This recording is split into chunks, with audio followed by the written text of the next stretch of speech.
first topic under the subject of beams and columns would be what is meant by a shear or shearing force. The best way to explain this is by way of an illustration of a beam. And let's suppose that this beam had several forces acting on it in various directions.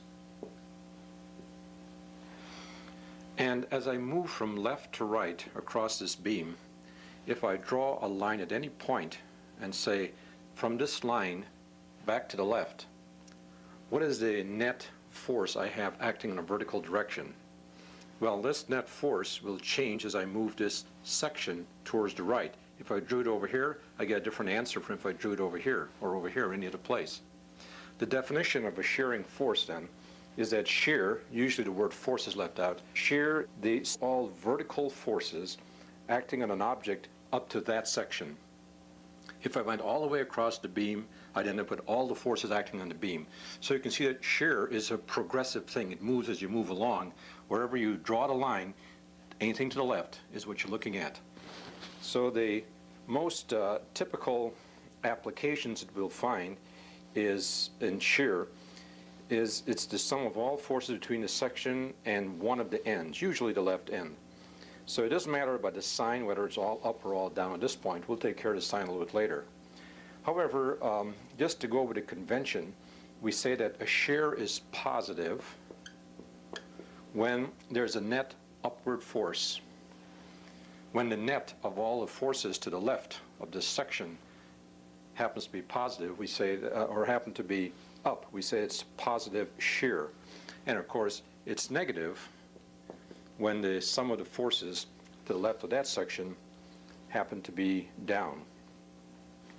Okay, so the symbol usually used for shear is V, and V is really the summation of many forces being added together.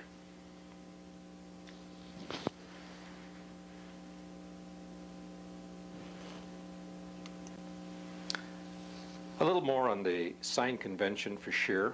If you have a beam, and here's the section, and you're moving from left to right on this beam, if the resultant force is up, of course we call it positive shear. But now suppose that you're over in this section here, the section to the right. If to the right of the beam it ends up being a downward force, we call it positive shear. So if it's up and left, it's positive. If it's down and right, it's also positive. And as you might guess, the corollary of that is that if you have a beam and you're down and to the left, then we would call that negative shear. And if it's to the right and up, we call this up and to the right, and that would be negative shear. So that's just a convention that's used for signs.